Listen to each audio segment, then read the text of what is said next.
Syekh Siti Jenar berasal dari cacing. Beberapa cerita, film, dan juga beberapa buku menceritakan asal-usul Syekh Siti Jenar berasal dari cacing. Kisahnya, Syekh Siti Jenar adalah putra raja dari Majapahit dan memiliki ilmu kesaktian yang tinggi. Hingga suatu ketika dia melawan ayahnya sendiri. Karena sang ayah memiliki kesaktian yang jauh lebih tinggi dari Siti Jenar, akhirnya Siti Jenar disihir menjadi cacing. Dalam babat Demak dan babat Tanah Jawi dikisahkan cacing itu tak sengaja menempel pada perahu yang di atasnya berada Sunan Bonang dan Sunan Kalijogo. Saat perahu berada di tengah lautan, perahu pun bocor dan ditambal dengan tanah merah atau lemah abang. Di luar sepengetahuan Sunan Kalijogo, cacing ikut terbawa. Saat Sunan Bonang membeberkan wejangan rahasia kepada Sunan Kalijogo, cacing turut mendengarnya.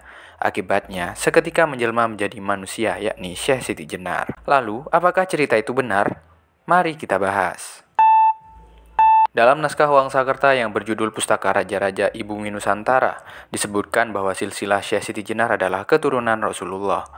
Ulama yang juga dikenal dengan nama Syekh Lemah Abang itu merupakan keturunan Nabi Muhammad dari jalur Fatimah dan Ali bin Abi Thalib yang turun ke Husain.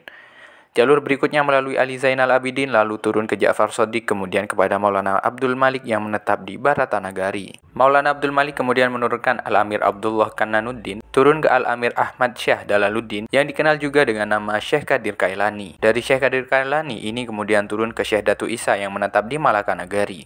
Nah, Syekh Datu Isa ini disebutkan memiliki dua putra yang bernama Syekh Datu Ahmad dan Syekh Datu Soleh. Sosok Syekh Datu Ahmad memiliki putra bernama Syekh Datu Bayan dan Syekh Datu Kahfi. Sedangkan Syekh Datu Soleh memiliki putra bernama Syekh Datu Abdul Jalil yang kelak dikenal sebagai Syekh Siti Jenar atau Syekh Lemah Abang. Bisa disimpulkan kisah Syekh Siti Jenar berasal dari cacing adalah bohong. Kisah Syekh Siti Jenar banyak ditambah-tambahkan untuk meyakinkan masyarakat Jawa bahwa Syekh Siti Jenar sesat.